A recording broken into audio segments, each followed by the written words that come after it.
It's like putting 20 pounds of potatoes in a 10-pound bag. It just simply doesn't work. For Plain City, Ohio farmer Fred Yoder, new houses are popping up around him just about as quickly as the crops once did in former corn and soybean fields.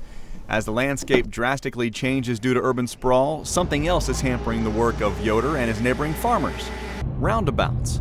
One in particular just down the road from his homestead. And I'm not against roundabouts, but I am against engineered roundabouts that curtail our ability to get through. The new one-lane roundabout is part of a 550-home development and looks much different from others that were installed just miles away. We go through 3 roundabouts to get to Plain City, and they're all double lane. It didn't make sense to me to squish it all down to 1 lane once we got here, when we know good and well that traffic will increase dramatically. The issue was easy for Yoder to see well before he tried to take his biggest piece of machinery, his combine, through the roundabout. I actually scraped my tires on both sides of my planter and tractor going through there. So I knew right then, I thought, oh, we are going to have problems, because the combine's a lot wider than the planter. So I knew right then, and I started the conquest of trying to make a change before they get the other side done, but it was done.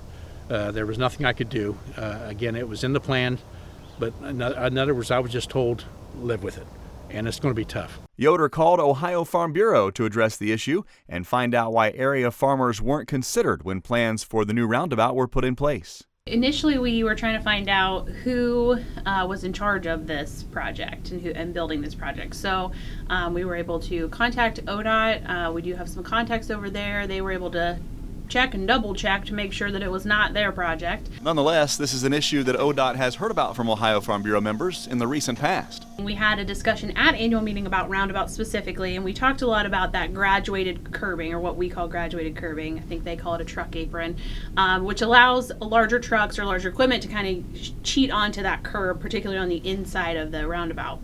And we were able to talk with ODOT about our concerns about farm equipment and semi-trucks and large trucks getting through roundabouts. And they, took that information and took it back to their design standards team.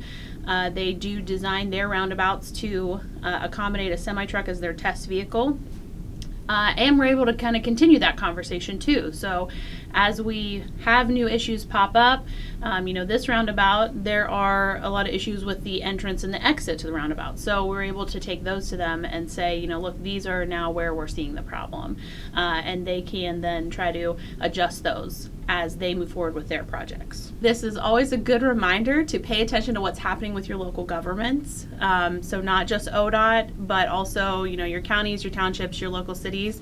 Not all roads are controlled by ODOT. And so when those projects come up from your local governments, your input is important there too. And so when you can give that input and you can be a part of that process, we can oftentimes kind of avoid some of these issues. For Yoder, the easy fix seems pretty obvious. Well, in my mind, the quickest way to fix this is re-engineer the design. There's no reason why we have to have berms on both sides. If they just flatten that out, we could get through there. You can still have, a road. I mean, we have our regular road doesn't have berms on it. So if they just flatten that out, where we could get through there and leave the light post and the other safety post wide enough where we get through there, that'd be the easiest fix. But longer term, for the planning of future roundabouts, Yoder hopes developers will take a different route for their designs altogether. I really do believe that they need to go back to the drawing board and redesign this to make sure, especially in agriculture use in a village or someplace in the countryside, that this is the only way we're really going to solve the problem. You can't keep making and engineering devices that we're not going to work with large machinery. For the Ohio Farm Bureau, I'm Ty Higgins reporting.